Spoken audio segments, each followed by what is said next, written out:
Hello, everyone, and welcome again to another special edition of the Shooters Lounge podcast. I am Matt at PostUp323. Don't forget to like and subscribe, guys, to the YouTube channel, and also you'll be able to hear back to this podcast through Spotify, Apple, and wherever else you get your podcasts. Continuing with our UK fans whip around, tonight we have James from Clippers UK. James, thanks very much for having you on, man. It's good to meet you. No, thanks for having me on. Really look forward to it, Matt. So, yeah, let's get into it. Absolutely. So, how long have you been following the Clippers? It's going on 10, 11 years now. So, I Nice. first got into the Clippers in 2013, sort of around the Lob City era. And, set up the Clippers account around 2019 when we obviously acquired Kawhi Leonard and Paul George. And, Yeah. been a fan ever since. So it's been a roller coaster for sure. I don't think there's another team like the Clippers. They're up and down, and we're still looking for our first title. Sort of 11 years on. So Yeah. You're not the only one, mate. I'm a Suns fan, so still waiting for that elusive first chip, man. But like you say, I think roller coaster is the word when it comes to the Clippers. I think, isn't it? Yeah. I think teams that are like looking for their first title, there's like an attraction to that of like being on the journey. But if the journey is just going to take years, decades, then is it worth it? But no, I've enjoyed the journey. There's been obviously a number of different eras that we've gone through. The one we've got right now is probably the most exciting since I followed the team. Obviously with the new arena coming as well. It's the roller coaster is obviously the word to use. But I'm hoping that this season that roller coaster actually finishes and we can celebrate for once. Yeah, absolutely. It's all the more sweeter, man, isn't it? When you've kind of experienced it for so long, and then if it does end with a title, then I think you were there. You say you were there from the beginning when it was not so good Exactly. and things. But so if we kind of dive right in with James, how do you think this season's been going for the Clippers? Yeah, and sorry to overuse the phrase, but it's been roller coaster again. Obviously, James Harden is the headline of the Clippers season after eventually acquiring him after sort of a summer long of rumors. Will it happen? Won't it happen? I think it got to the stage where it kind of had to happen. I think a lot of people felt it was just a matter of time before the Sixers would blink and just accept that Harden was going to leave no matter what.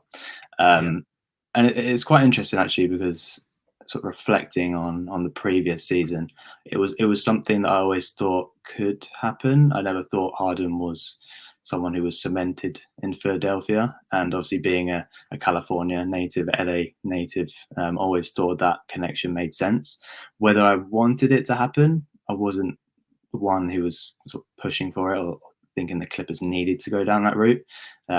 We've been after a point guard addition to the big two for some time. We've gone through the likes of John Wall, Reggie Jackson. It's been a journey. I think we've now got the one that fits quite nicely.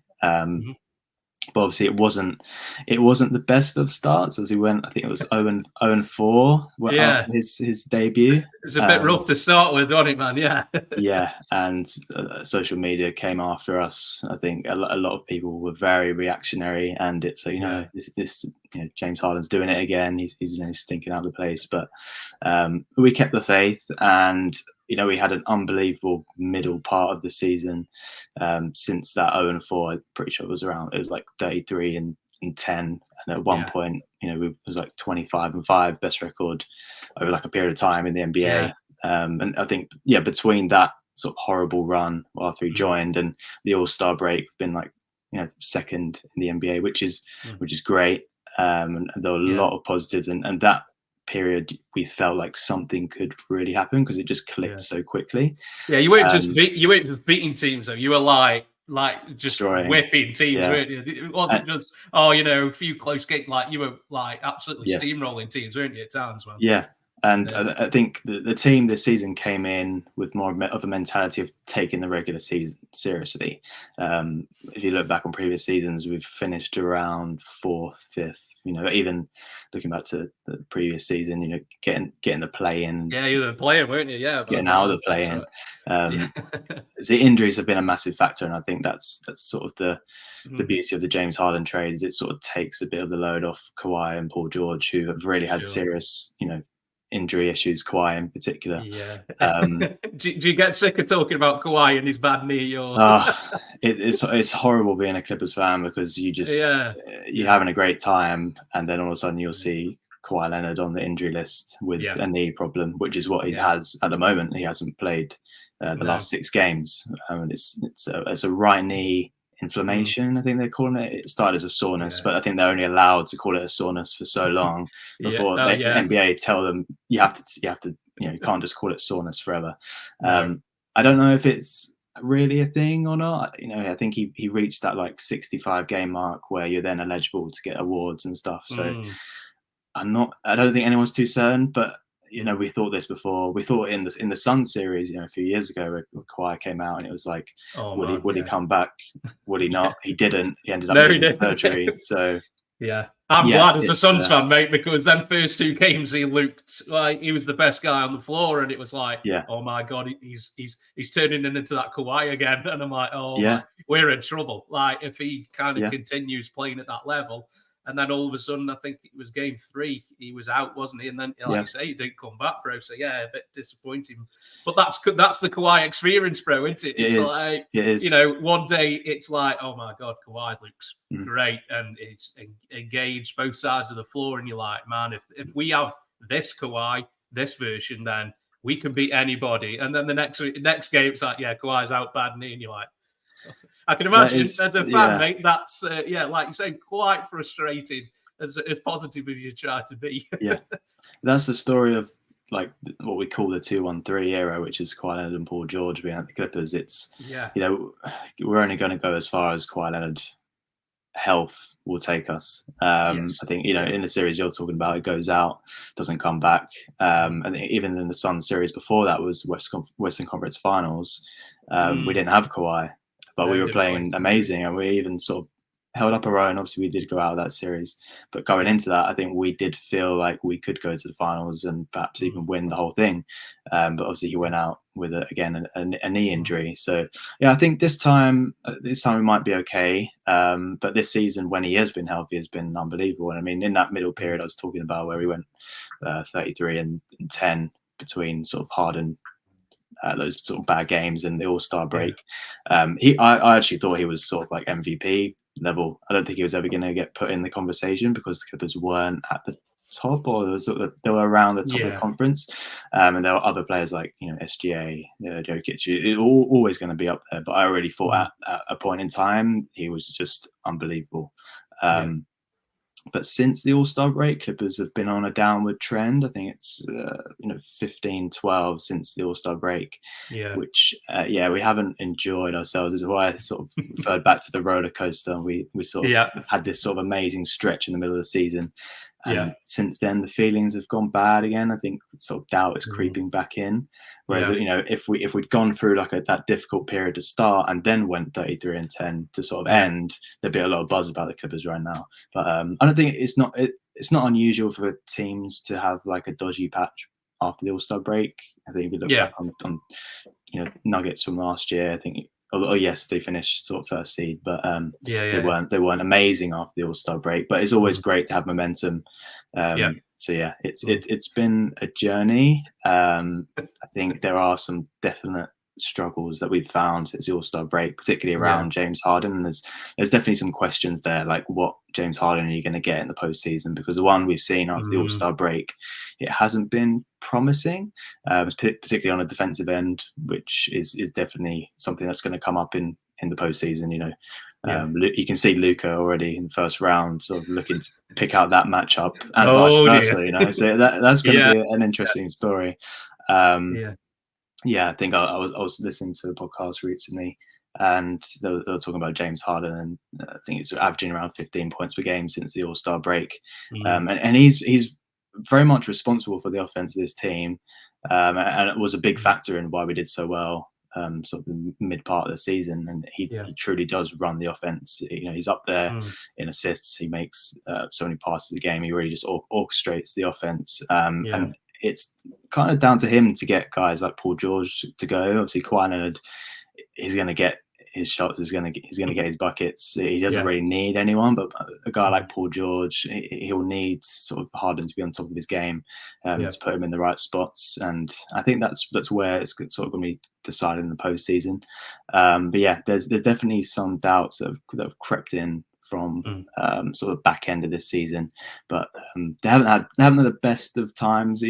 Living in crypto with the Lakers means that you have to go on a crazy away period where the Grammys are on, for example. So there's a lot of early tip-offs, isn't there, for Clippers? I noticed we're always playing on a Sunday. We played at like midday on a Sunday, and it's like Harden's just left the strip club, Annie, at that time. I know.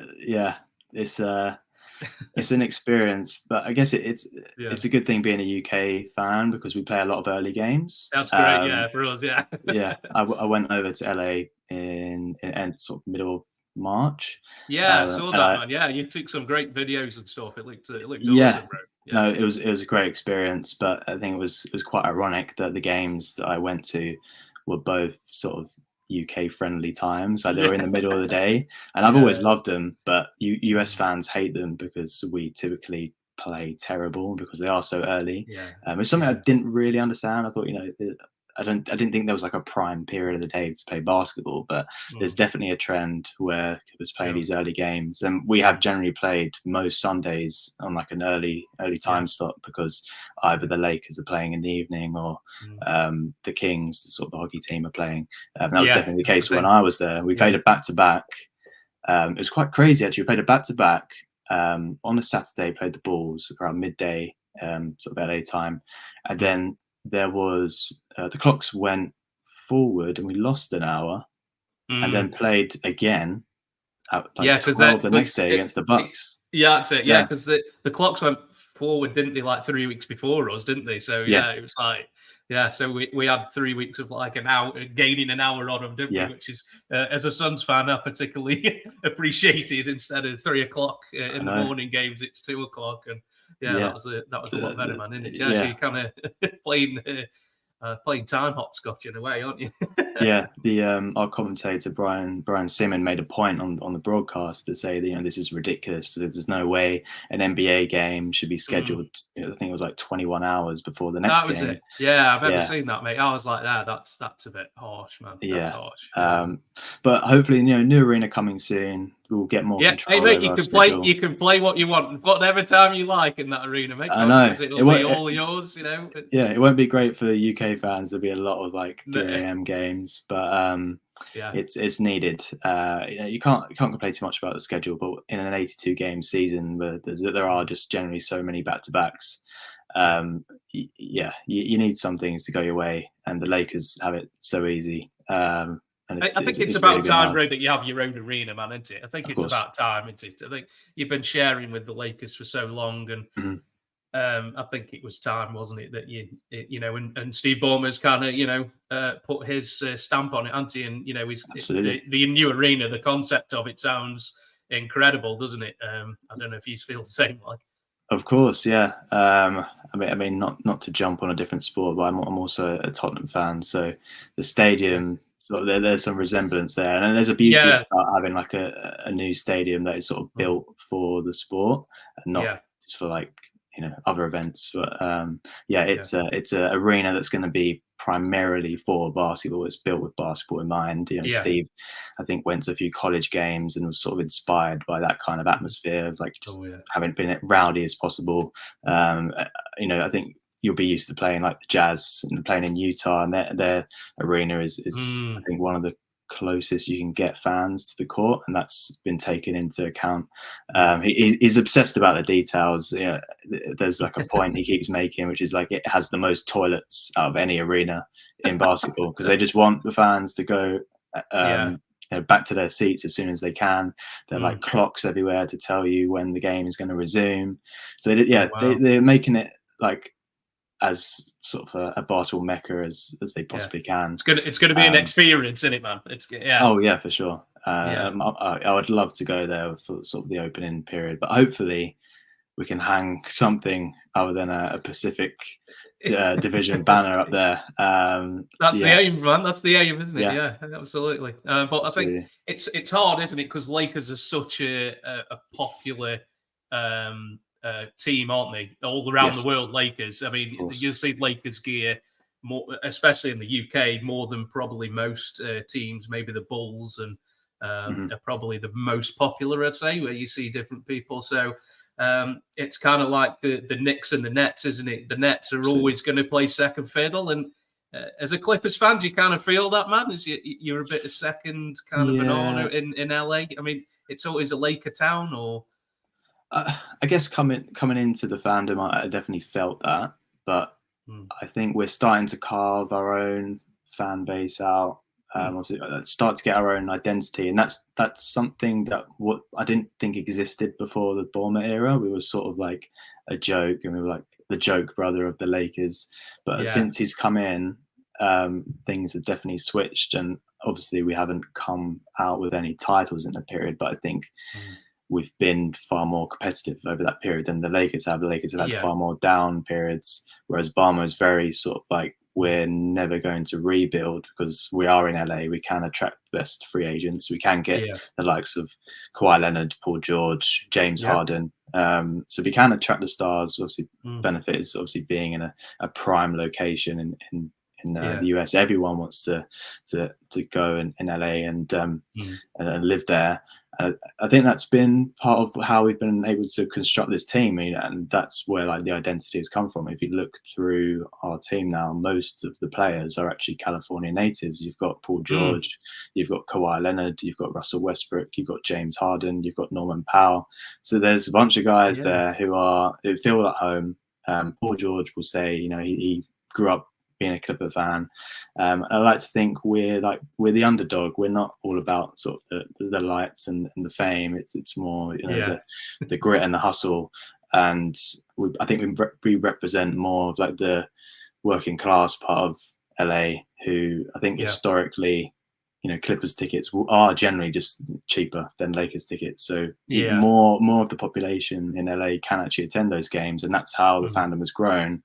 And I think there's a beauty in that, and there's also beauty in supporting a team that hasn't done it but feels like they're on their way, and hopefully one day we'll get there. And we get closer and closer every year. And with an owner like Ballmer, who cares as much about the franchise as he does, I feel like it is a matter of time. But is there a curse? I don't know, but we'll see. We'll see. Every season we have a hope, and I think that's all you can ask for, just being in the conversation. Like I say, man, I think Ballmer's kind of brought a sense of legitimacy to the franchise, hasn't he? Absolutely. Like you say, it was bad for the Clippers for quite a few years, I think, and once Ballmer come in, because unfortunately the previous owner turned out to be, well, he was notorious for not being a very nice person, did he? So once Ballmer kind of brought the team, I think it brought a sense of maybe it's a fresh start. And as the Clippers started to rise, the Lakers kind of went the other way, didn't you? You kind of overtook them for a few years, didn't you, to be fair, man? So, which must have been nice for them. But you're not escaping the Lakers too much, are you? Because I think where the new arena is going to be, it's where the old Forum used to be, isn't it? I think where the Lakers used to play. And that's an incredible Lakers fans story. have always got that on you, haven't they? That's an incredible story about how that happened. It was the Knicks owner actually James Dolan owned the land. James Dolan owned it, and he wasn't budging. And Ballmer was like, "This has to get done, so I'm going to buy that arena off you in order to build How much do you need, man?" It's because Ballmer's not short of a bob or two. It's easy, to be honest. No, and obviously I did the trip to LA. Didn't get close to the arena, but I did see it, and it's looking great. But obviously, the Forum being close by, as the Lakers aren't always going to be too far away, even though we have moved away. But the first Battle of LA in there it's going to be quite special. Yeah, They've no, got that's going to be an event. they've got this sort of one tier stand, and I think it's been put in that you have to be a Clipper fan to sit in that section. And you have to sort of get like this certification in order to sit there. So no opposition fans are allowed. Whereas obviously in crypto, if it was a Clippers Lakers game, you would have probably half, if not more. Maybe that's unfair, but a large proportion of the crowd would be Lakers because it's obviously their home team. It's not like European sport where you have sort of an away end. Yeah. They do just mingle together. So it looks like they're trying to implement that because obviously they're aware that obviously Lakers are very popular in LA, and that will be interesting. I feel like the tide is turning. I think we've been starved of the LA sort of matchup in the playoffs. That's the only thing we haven't had, which I do want, but unfortunately they're still stuck in the play-in. So so you're big end. Finished higher than them again this year, bro. So that's always something you can say you've got on them, haven't you? So of course. Swing you back to Harden then, bro. Were you a Harden fan before the trade was made?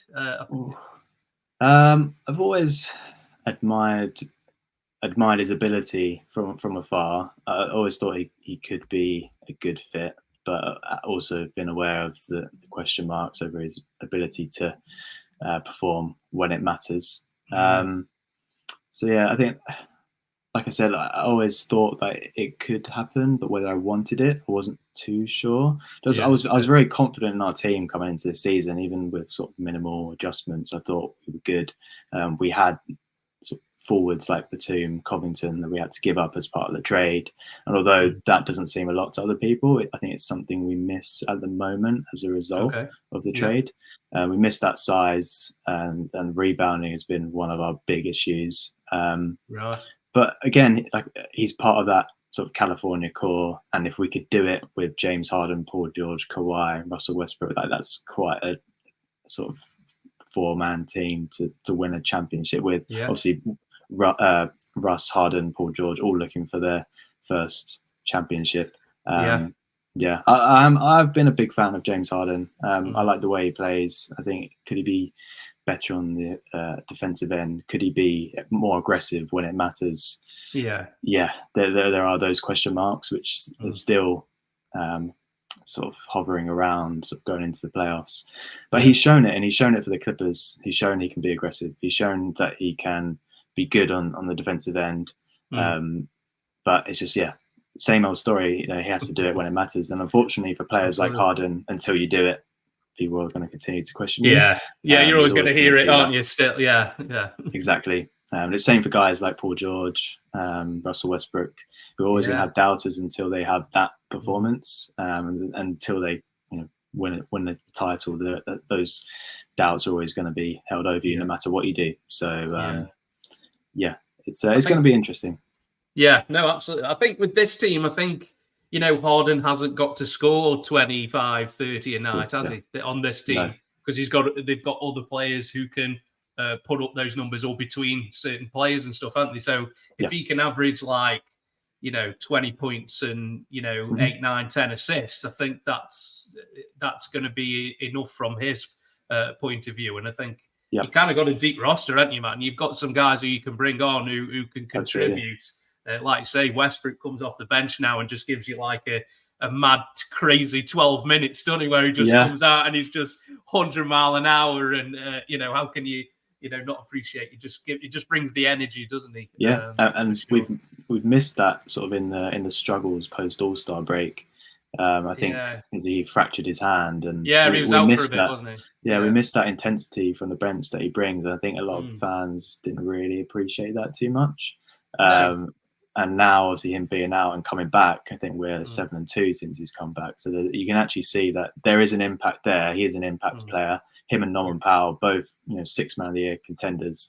And rightly so, because they've put in a great performances from the bench. And I think it's massive credit to Russell Westbrook, because in that 0-4 slip that we had when Harden joined, that was, I think, primarily because Russell Westbrook was also part of the lineup, and genuinely you can't play Harden and Russ together. It's just too much of a defensive liability. Both need to have the ball in their hands. Russ isn't going to shoot the ball too much, or I don't think he should shoot the ball as much as other players. He thinks he should, but yeah, whether he thinks, but yeah, he should try and be more efficient with the opportunities he has. And I think there's definitely spacing issues that were occurring during that 0-4 start.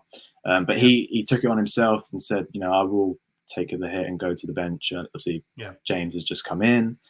He's probably more of a reliable player, more of an efficient player, can play with Kawhi and Paul George. I will still come in and contribute, but he offered himself to come off the bench. And obviously, since that happened, we then went on that 33-10 run to the All-Star break. So it's massive credit to him and his sacrifice. And I think if the Clippers can do it this season, he's going to be a massive part of that. He may not play every game, but the moments he will play, I think the Clippers can be thankful for him being there. Absolutely. I mean, how many former MVP superstar players do you say who agree? Yeah, man, I'll come off the bench now. So I think, like you say, things like that need to be appreciated, and that needs to be mentioned a lot more because ego play a big part in this game, don't they? So for Westbrook to kind of embrace that role and say, I'll come off the bench. Say, okay, that's fine. Yeah, and I'll come on and I'll bring it. I'll bring what I bring and I think that should be commended, man, for sure. Because there's a lot of players who'd be like, no, man, I need to start. I need to. It's like to embrace that role and to be open to it, man. I think has definitely got to be commended, man. Yeah, I mean, and he has the resume to back it up. Maybe not in the last few years, but I think in a smaller role and sort of coached the right way, making the right kind of sacrifices, he can really be a good impact player. And he's. I think we played the Nuggets the other night, and I think we won that game, and it came out after. And someone compared Russ to Jokic as sort of being like a wild card kind of player, and he said, I'm different to Jokic, but I can do things that Jokic can't, and Jokic can do things that I can't. The ego was there, wasn't he? He was like, there's only one of me, mate. There ain't nobody like me. So it's still there, isn't it? The ego's still kind of in there, but. To embrace that role, man, I thought that was great and should have kind of been made more of a deal of, but kind of because like you say, Westbrook had kind of got this. He got so much flack when he was at the Lakers, didn't he? For those couple of years, I think some of it was quite unjustified and things. Some games he didn't play very well, and I think it just didn't fit in that team as to what they did. But I think. He should be commended to be open to a different role and stuff. And it helps when it's coming from somebody like Ty Lue, who's one of the top 3 coaches in the league for me. Ty Lue, absolutely, very universally respected former player, and I'm a fan of his, man, because he always kind of his kind of knowledge of the game and his IQ, his basketball IQ and stuff. I think is really really good, man. Yeah, no, he's been excellent, and I think.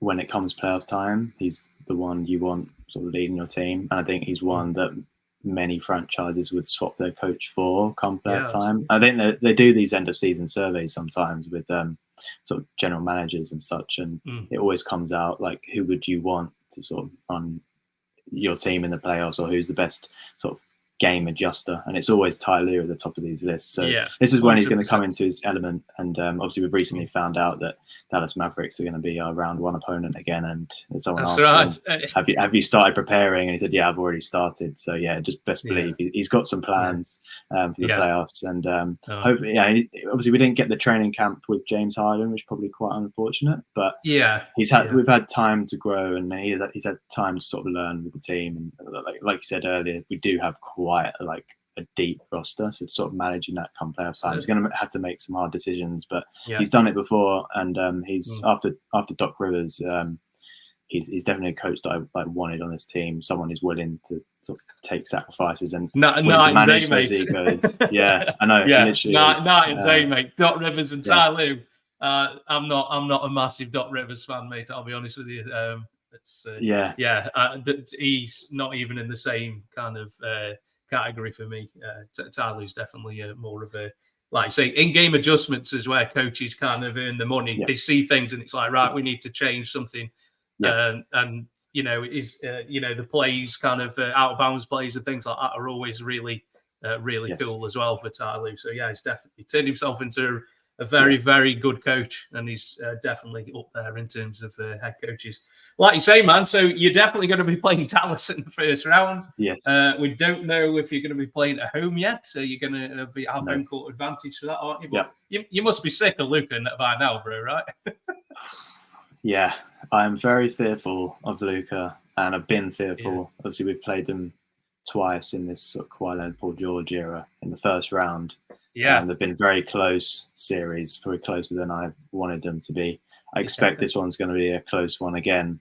And he just, no matter what, just performs every game. He'll get his 30, 35, maybe 40 points. Yeah. He'll make those ridiculous 3-point shots. And you just feel like, he can just take over at any point in the game. It doesn't matter how badly Dallas are doing. Yeah. So I feel like we have enough to contain, but we'll see. Yeah. I think, on paper, I think you've got a more talented roster, haven't you? But sometimes that's not how it works out. It's about matchups, isn't it? And they've got two guys, mate, who any night could just go for 40 or 50, aren't they? They've got Kyrie as well. So it's like either one of them, for both of them to have a bad night, law of averages say it's not going to happen, dude, isn't it? So, but as a neutral, mate, it'll be fun finding out which one of you. I don't think it'll be without talking points and some good stats being put out there, man. I think, but it's going to be. I think it's going to be a long one, like you say. You could see Game 7, couldn't you? Game 6, Game 7. That's sort of my thinking. I mean, the way it's going to match up is you're going to have one of Doncic or Kyrie picking up a guy like James Harden on defense, but then the other way around, you're going to have like James Harden and maybe Terrence Mann picking up Kyrie and Luka. So it's going to be a game decided by a few plays in the game, and who's more efficient on the night. But hopefully we've got Kawhi back by then, and it should be all right. I think maybe with Kawhi, man, I think it might be a precautionary thing. It's like, right, okay, we kind of know we're 4th or 5th, so let's kind of do a bit of maintenance, maybe. I don't know, and then kind of like, right, then we'll have a week between the regular season finishes Sunday, doesn't it? So, and then you probably won't play until the Saturday. So that gives Kawhi kind of a lot of time to kind of rest up, and then he'll be ready for kind of game 1. Do you think that's maybe the strategy, man? Yeah, I mean, he's on the 68 game mark, and obviously that makes him eligible for those season awards. So he's had that knee issue, and it's the right knee that's sort of mentioned as being inflamed. And that was the one that affected him last year, and he had to have the surgery. So I think it's more of a managing thing that they're sort of allowed to do now that the season's sort of on the back burner. There's a lot of teams doing it. I think you saw when we played you, was it last night, that all of our stars were resting, and there's no way they all just like picked up injuries overnight. So I think they're very much being rested now that sort of that series has been confirmed. It could be likely that when we play our next game against the Jazz that he could play and just start to get warmed up again, but it's you never know. You generally never know. He could come back, he could never come back. So man, I hope so because I always want to see the best guys out there, mate. I don't want a series to be kind of decided through injuries. You always want the best guys out there, don't you? So we need Kawhi to be available. I'm sure you do. But as a neutral, mate, I think you want him in there because he's a terrific player and he's a good guy to watch. So absolutely. We've probably already covered kind of maybe a couple of things here, but have you got any kind of surprises or disappointments from this season, James? I think we'll start with surprises, and there was a lot of question marks obviously about Harden, and we've spoken a bit about Harden, but his sort of adaptation in that early period of just coming in, sort of taking over the offense, starting running things, getting guys to their spots, and just adapting really well, fitting in with the team, and building up that chemistry so quickly, considering he hadn't had a training camp. So I definitely think James Harden's on there. He'd probably be on the disappointment, but I'm willing to give him the benefit of the doubt, considering we had All-Star break, and it happens to most players, sort of this downturn. So I'm willing to give him the benefit down on the disappointments. Surprises outside of Harden, probably I'd say Russ and Norm, both of their impact from the bench. So Russ obviously taking that decision to move there and still putting up great numbers and being an impact player. And Norman Powell, who I've just loved this season, just so efficient in every play he's involved with. It just feels like he's just ready and available to make the shots when it matters. And he's made some huge shots throughout this season. And I think he'd be one to watch in the playoffs for sure, coming off the bench. He could even start some games for the Clippers. I think he gives us something that not many other players have, and it's this sort of quick ability to be aggressive, get to the rim, or his three-point shooting, his ability to be clutch with sort of limited touches on the ball.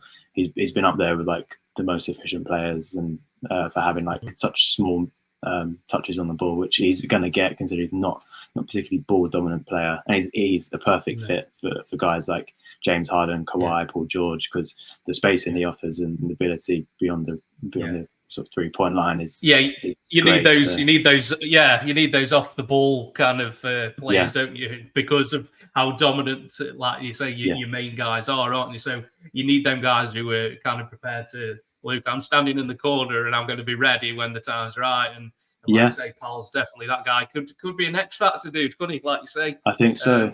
I mean, I think he should be the sixth man of the year. Obviously, there are a couple other contenders. I think he gets it over Russ for me. Just been incredibly efficient. He's been just instrumental to his team, and this is even considering there were discussions, sort of legitimate discussions, that he might get moved in the off season. So I'm so pleased we kept it, because he's going to be a big help, and hopefully he's a big help in the postseason.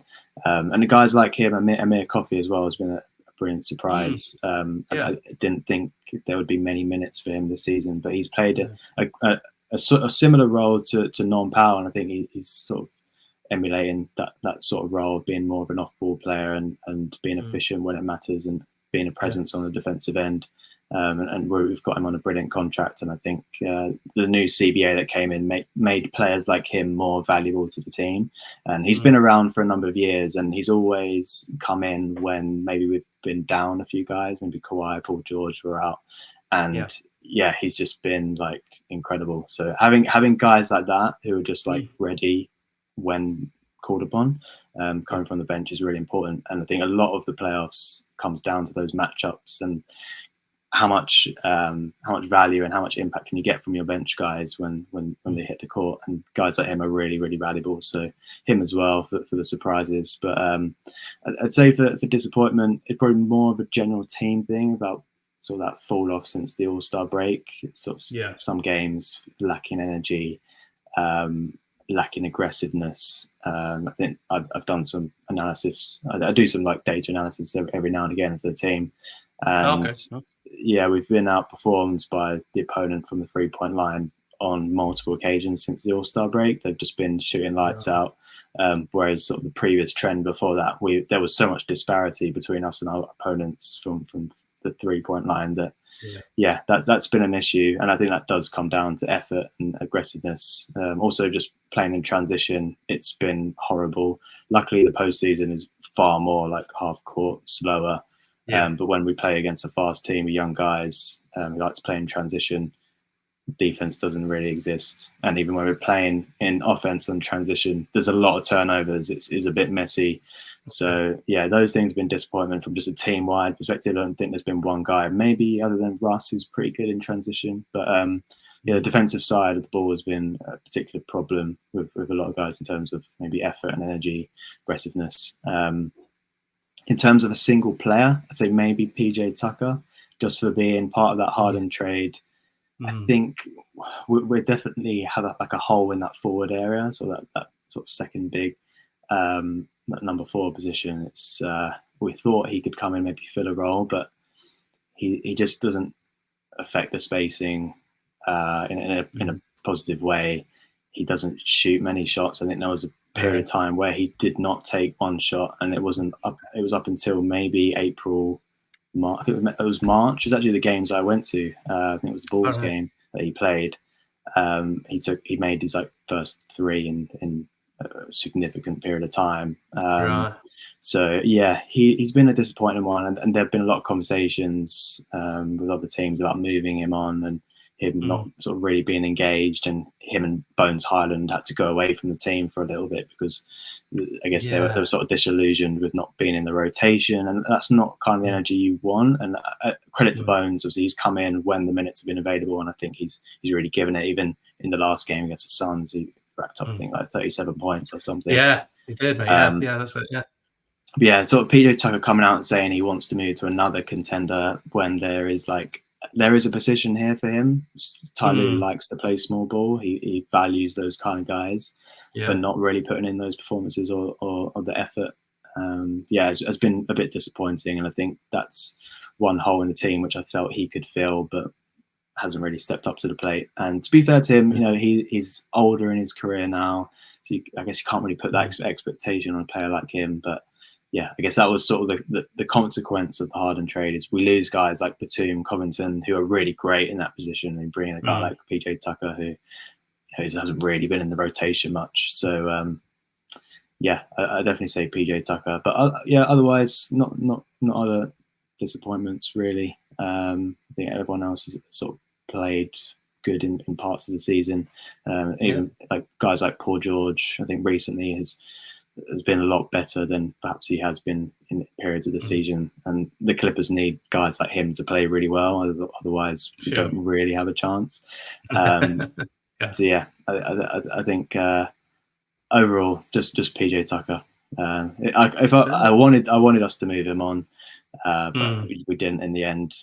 We've got guys like Plumlee and Tice who can come in and sort of do a job on the defensive end, but there isn't that one guy in that 5 or 4 position who can sort of offer something different to like an Ivica Zubac or a Terrence Mann, for example. So yeah, if we had more depth there, be definitely feeling more confident going into the postseason. But yeah, unfortunately, it's still going to be probably a weakness in our team going up against sort of teams with big forwards like the Mavericks, for example. We've got PJ Washington. I think it's someone that Clippers really wanted at one point. So yeah, that kind of size is going to be an issue for us, and has been an issue for us playing teams like Timberwolves, who eventually you're going to have to beat. Denver, who've got a big team, aren't they? Yeah, that's big where team, we've struggled. T-Wolves have had our number this season, and I think it's particularly from that size perspective. Obviously, Karl-Anthony Towns being out is a huge swing in our favour, in my opinion. But guys like Gobert and the forwards they have at disposal, even Denver with Jokic and Aaron Gordon, these sort of lengthy guys. We definitely need some size, but yeah, we're gonna have to go with what we've got. Yeah, I mean, no team's perfect, bro, are they? It's kind of like, look, everybody has weaknesses, don't they? It's kind of like it's always one we can live with and kind of still carry on and get through, isn't it? So no team's perfect, bro, is it? So, no. Like I say, it's all about matchups, playoffs, isn't it? You come up against the wrong team, you don't match up well, and then all of a sudden the season's over, and it's like all that work, and then unfortunately some teams have to go out first, second round, and conference finals or whatever final, isn't it? So it's whether you can live with with your weaknesses, basically, isn't it? As a team or certain players and things. It's that's just how it goes, man. That's the grind, isn't it? As they say. So, but have you got any? Dare you put out any season predictions then, James? How is the season gonna end for the Clippers? Are you an optimistic man, or are you a bit more grounded when it comes to predictions and stuff? Yeah, my heart wants to be optimistic every season, but I hate doing predictions for the Clippers because our seasons generally do end the same, particularly in this era that end in injury, or previous sort of Doc Rivers era, they end in sort of choking leads and such. Obviously, we've had Dallas confirmed for the first round. Obviously, like we said, it's not confirmed home or on the road who's got home court advantage. I think we've had their number over a number of seasons, but obviously Luka does scare me a little bit. I don't think there's definitely a rivalry forming between sort of the Luka and players on the Clippers, and the fact that we beat them twice in the playoffs. He's going to be out for revenge, and Luka with something to prove is really dangerous. But dangerous man. I think with the load he carries for the Mavs, obviously he does have Kyrie, but I think we may just have a bit too much for them. Obviously they have been on quite a streak recently. Yes, they've won 5 in a row, 9 in the last 10. Exactly. So yeah, they're playing, they're peaking at the right time, aren't they? They're not trending downwards, they're trending upwards, aren't they, man? For sure. Yeah, they're they said trending at the right time. They've got the momentum. So we're currently feels like we're resting players like Kawhi. Obviously, Paul George, James Harden didn't play in the last game. Yeah. So yeah, it's going to be a tricky one. But I probably would have preferred your Suns in the first round. But yeah, I think we get through it. But I think I saw on X on Twitter earlier today that if we get through, it's likely going to be Nuggets round 2, Nuggets round 2, Timberwolves Western Conference Finals. So my prediction is we'll get Western Conference Finals, and it will very much depend if Karl Anthony Towns is available. I think if he's not, I feel like we could go to the finals this year. But there's just a lot of question marks. There's a lot of if James Harden shows up, if Paul George is sort of performing, and is Kawhi Leonard going to be available? I think he will be. There's a lot of question marks around the Clippers going into the postseason, but my prediction is we will get our first finals appearance. But it's hard to say that with your chest as a Clippers fan, because we only just got our first Western Conference Finals appearance a few seasons ago, and we've never been to the finals. So I'm hoping we can do it. I think we've got enough to, but there's the West is stacked this year. You've got the Nuggets, Timberwolves, OKC, who hopefully we don't see, because they're just a super fun young team that is just a polar opposite of our team. We've got sort of more veteran, older players who like to play slow. They like to play quickly. Shai, he's coming back against his previous team, so there's a history there. Yeah, that's it. Yeah, you shouldn't have traded me away. That's a bit of buyer's remorse there, maybe. For sure. But yeah, I mean, the West's still up for grabs, isn't it? The seedings and stuff, it's going to go right down to the final games, isn't it, man? So you don't really know who you're going to get in the second round yet, do you? To be honest, mate, it's all up there, isn't it? The 3 teams, Thunder, Wolves, and the Nuggets, they're all kind of still there, aren't they? Within like a game of each other, so it's still it's still up for grabs. That 1 seed's still up for grabs, mate. So it could be anybody at the moment, mate. Couldn't it? So you're going to get if you do get through round 1, it could be, who knows? But the West. It's a bloodbath, isn't it, man? Like the top 10 in the West are just like, really tough. I don't think there's probably, apart from the Kings, who maybe got a few injuries now, haven't they? They're kind of trending in the wrong direction, kind of thing. But apart from that, man, anybody else, you're like thinking it's a tough road, isn't it? Whoever you get. Pelicans were a team that I really didn't want, and I'm glad that they're in the play-in. But obviously they could go up against the Nuggets and put out a shot performance, because they do have a great team, and we match up with those kind of teams really poorly. Pelicans have had our number for the last few seasons just because of the size they have at their disposal. We, I think, overall as a team performed just generally bad against the Pelicans. So I'm glad that they're like out of the picture. But again, like you said, they could go up against the Nuggets in the first round and get through them. Same with the Lakers. The Lakers could face the Nuggets as well. And we've seen before, people have written them off coming in through the play-in or sort of in these like lower down seeds.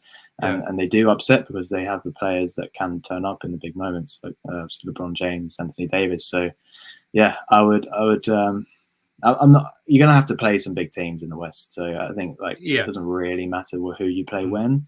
There's not going to be an easy road, and neither should you want an easy road. If you're going to win the whole thing, you need to get through some big teams, and it's going to be interesting with the matchups for sure. Obviously, Dallas is something we've done before, so I'm not. Obviously, Luka, but I'm not too scared of them. But it's more teams like the Timberwolves, Nuggets, Thunder. Even Thunder, you don't know what you're going to get because that team hasn't really had any playoff experience.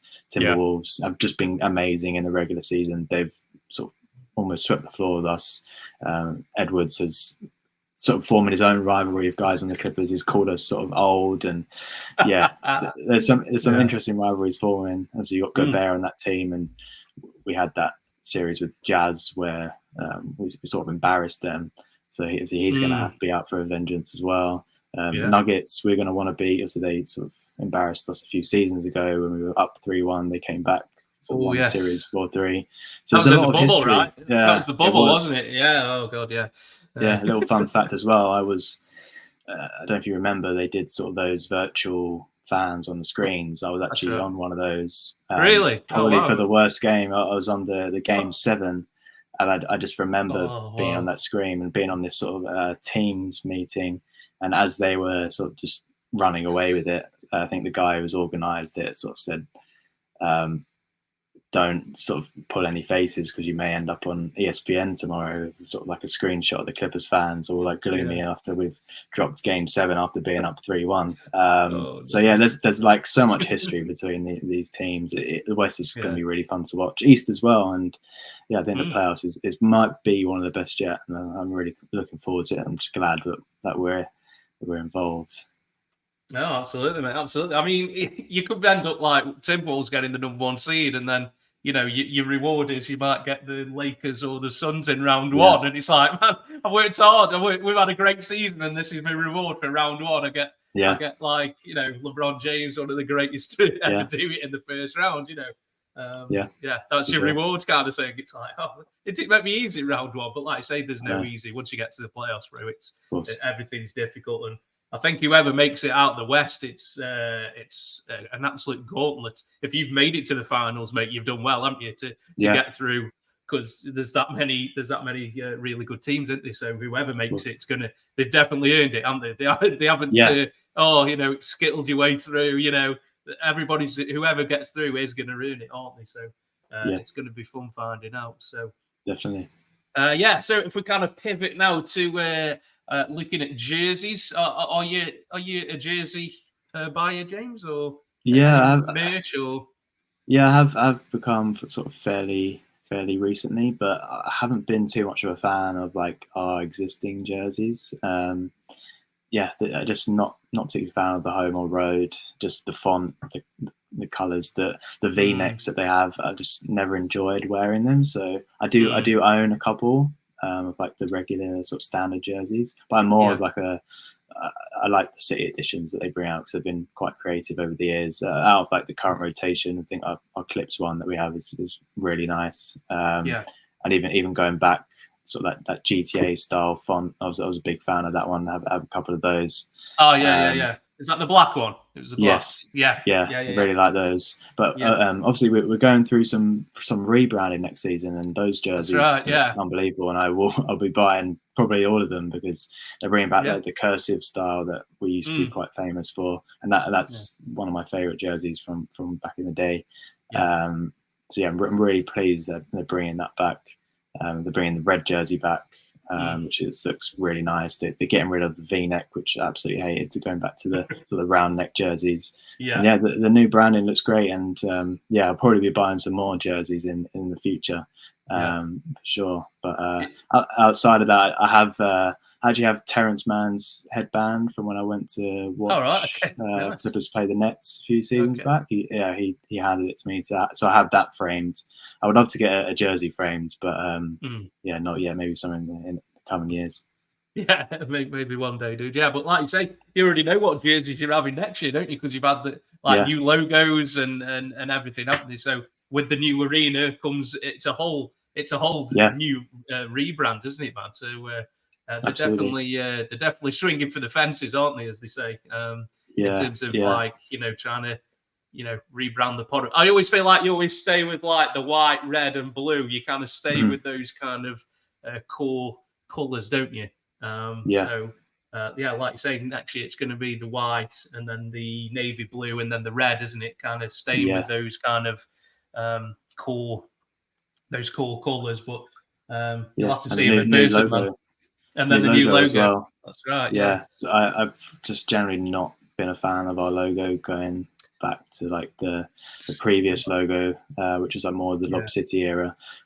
Just didn't think it represented anything other than just saying LAC. Didn't really have any identity to it. And there's been some discourse online over our new branding, new logo, but I think it brings more identity. I think that a lot of people knew what Clippers actually meant, but it's it's a reference to the Clipper boat, and having a boat in the logo just makes a ton of sense. Yeah, you'd always see like people mocking up branding, because I think we've been in the position to be rebranded for quite some time, and a lot of people speculated, obviously, with the new arena, it sort of made sense to rebrand now and go into that sort of fresh, with like a fresh jerseys, fresh logos. So I'm a massive fan of the new rebrand, and the jerseys are amazing. Absolutely love them all, and looking forward to it. They're going to look great in the new arena, and I heard might be hanging up some jerseys as well for some ex-players. Really? And I think they put out some surveys around like what kind of players would you like to see, and there is a couple that come to mind. Like Blake Griffin obviously isn't in the league at the moment, but he was a large part of like the Clipper resurgence, so I can definitely see him going up there. And you got guys like Lou Williams who were great for the team in like a difficult period. He's a massive fan favorite. So you can see those guys going up there. I don't know if they'll retire some numbers or some jerseys, but we'll have to see.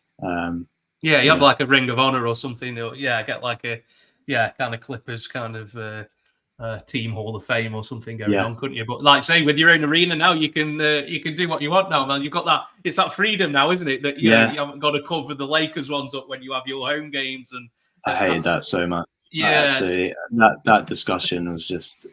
I have that argument back in the day with Lakers fans all the time. It's like you shouldn't cover them up because that's disrespectful, blah blah blah. But like, why? Why would any team display another team's banners? It's just stupid. And the crypto arena obviously it's known as the Lakers' home, but they rent it as much as we do because they have a bit more rights in that, but they don't own the arena. So covering them up made sense, and it would be just so silly to hang someone else's banners whilst your team's playing. It's just I didn't see how that was disrespectful at all. That discussion going is one of like the big positives that are coming out for us getting the new arena. It's like when you go to a Clippers home game and there's a Kobe statue outside. It's like it's not, it's everything, isn't it? It's outside the arena as well. It's just so Lakers dominated, bro, isn't it? That it's just getting your own location now, man, and then you can you can kind of do as you will. I think like you say, it will be a massive breath of fresh air for the whole franchise, won't it? I think, man. So it's exciting times are ahead, mate. That's hopefully we can just hang a banner in there this season. There's still a chance we can, and that would be the best start possible to open the arena. But, absolutely. We'll see. Hopefully we can leave whatever curse there was in crypto and leave it behind. Leave it for the Lakers instead, bro. You can have that curse now, mate. You can have that. pass it over. That'll be our parting gift, hopefully. Absolutely. So final one kind of before we wrap up, man, is what kind of players not on the Clippers do you kind of admire? Do you just watch Clippers games, man, or do you kind of watch anything any games that are kind of going on? It's hard enough following the Clippers given the time difference, and you'll know that from following the Suns as well. Obviously there are some games that are like UK friendly as we've gone over, but a lot of them generally are like 3 a.m. But other teams I've enjoyed. First that comes to mind probably the Pacers this season. Just the way they play, the speed. So Halliburton been on that list as a player that I've admired for some time. But the more natural ones would probably be Chris Paul, Blake Griffin from the Lob City era, but probably less Chris Paul now because of the teams that he's been a part of over the years. Blake Griffin, obviously out of the league, there's always going to be that connection there. He's a player that I grew up just loving. He's probably the reason that I fell in love with the Clippers in the first place and the style we used to play with him in the team. I'd probably say SGA as well. Obviously, like he is now like a competing team, and it is that like we're on one side of the PG trade. So there's always going to be that conversation. But I loved when he was here. He didn't have that breakout season, obviously, until he went to the Thunder. But I've admired him for afar, and he's just been awesome the past few seasons. And I think if he got MVP this year, would not be a shock at all. I would have loved for him to have been a part of this team. I think would have probably got a championship by now. It'd fit him very nicely, mate, wouldn't it? He would have. He would have, and that's probably the horrible part of being involved in a trade like that is you draft a player like him. And that season was really actually probably most Clippers fans will say that season, that 2019 season that he was there, was one of the best Clippers seasons because we didn't really have any stars, but we just had like a really good roster. And it was a lot of guys just looking to prove themselves. And we sort of took that. I think we took those games off the Warriors, and that was obviously the KD Warriors in the first round. And we put some unbelievable performances, and there was that like one comeback which Lou Will sort of starred in. That's right. Yeah.